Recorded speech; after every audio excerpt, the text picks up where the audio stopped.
différer l'envie d'aller aux toilettes, plusieurs personnes sont abonnées à cette façon de faire. Mais de l'avis des spécialistes, cette habitude peut être responsable de la constipation. Il est conseillé de se présenter à la selle dès qu'on a l'envie. Le fait de se retenir, ça dérègle le système et ça peut entretenir une constipation parce que quand on n'y va pas immédiatement, les selles s'accumulent et après ça désensibilise le rectum et on n'a plus le réflexe, l'envie d'aller à la selle. Donc ne pas se retenir quand on a envie.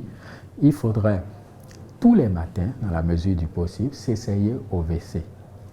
Ça éduque l'organisme à éliminer et ça évite qu'on ait des besoins surprenants à des endroits où on n'en a pas envie d'utiliser les toilettes. Et donc, s'essayer le matin au WC. Le fait de boire ou de manger quelque chose avant d'aller au WC peut faciliter l'élimination des selles. C'est ce qu'on appelle le réflexe gastro-colique qu'il faut mettre à profit pour aller plus facilement à la selle. Des jours sans aller à la selle peut signifier que vous êtes constipé. Mais en plus, pour conclure à une constipation, il faut avoir des difficultés à éliminer des selles trop dures, peu fréquentes, en dessous de 3 fois par semaine. Il y a des signes que nous appelons des signes d'alarme qui vont pousser à faire des investigations, à rechercher la cause de la constipation. Et devant toute constipation, on doit rechercher ces signes. C'est quoi? C'est l'émission de sang par l'anus, que ce soit du sang rouge ou du sang digéré.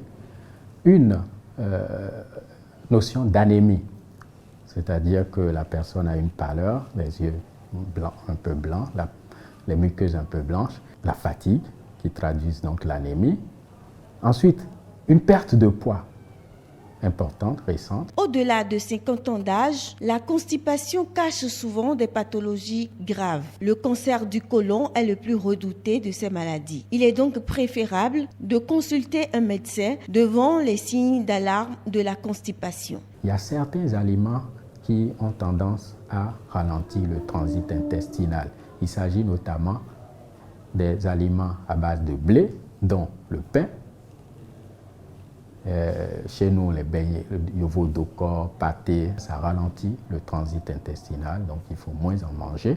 Si on aime le pain et qu'on doit en manger, il faut privilégier le pain complet ou des pains aux céréales pour pouvoir mieux aller à la selle.